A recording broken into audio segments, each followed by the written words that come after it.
ಸೆಂಟ್ರಲ್ನವ್ರು ಏನು ಮಾಡ್ತಾರೆ, ರಾಜ್ಯದವ್ರು ಏನು ಮಾಡ್ತಾರೆ, ನಮಗೇನು ಬೇಕು, ನಮ್ಮ ಗ್ರೂಪ್ಗೆ ನಮಗೆ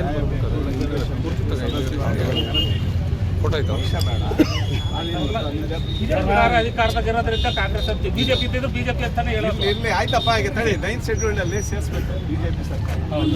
ಅದು ಸೇರಿದ್ರೆ ಎಲ್ಲನೂ ಒಂದೇ ಒಂದು 9th ಶೆಡ್ಯೂಲಲ್ಲಿ ನಾವೇನು ಇವಾಗ 17 ನಮ್ಗೇನಿಲ್ಲ, ಇಲ್ಲೇನು ಪ್ರಾಬ್ಲಮ್ ಸಾಲ್ವ್ ಆಗುತ್ತೆ.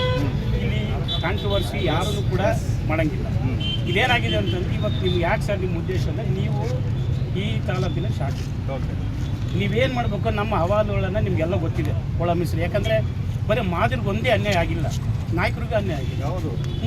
7 ಇದ್ದು 3 ಆಯಿತು, ನಮ್ಮದು 17 ಇದ್ದದ್ದು 7 ಆಯಿತು, 15 ಆಯಿತು. ಈಗ ಸದಾಶಿವ ಆಯೋಗದಲ್ಲಿ 6 ಇದ್ದಿದ್ದಂಥದ್ದು ಏಕದುಂಬ್ಲ. ಈಗ ನನಗೆ ನಿಮಗೇನು ಗೊತ್ತಿಲ್ಲ ಅಂತ ರಾಜಕಾರಣ, ಕ್ಯಾಬಿನೆಟ್ನಲ್ಲಿ ದೊಡ್ಡ ದೊಡ್ಡ ಕುಳುಗಳು ಇದ್ದಾವೆ, ಯಾವ ವಲಯ ಸಂಬಂಧಿತ ಇದ್ದಾವೆ.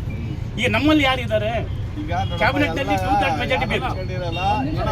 ಮೀಸಲಾತಿನಲ್ಲಿ ಈಗ ನಾನು ಹೇಳೋದಿಷ್ಟೇ ಅಲ್ಲ ವಿಜಯಪ್ಪ, ನಾನು ಸ್ವಲ್ಪ ಕೊಡ್ತೀನಿ. ಅಲ್ಲ ಒಂದೇ ನಿಮಿಷ, ಒಂದೇನಾಗಿದೆ ಗೊತ್ತೀಗ, ತೆಲಂಗಾಣ ಮಾಡಿದ್ದಾರೆ, ಆಂಧ್ರ ಮಾಡಿದ್ದಾರೆ,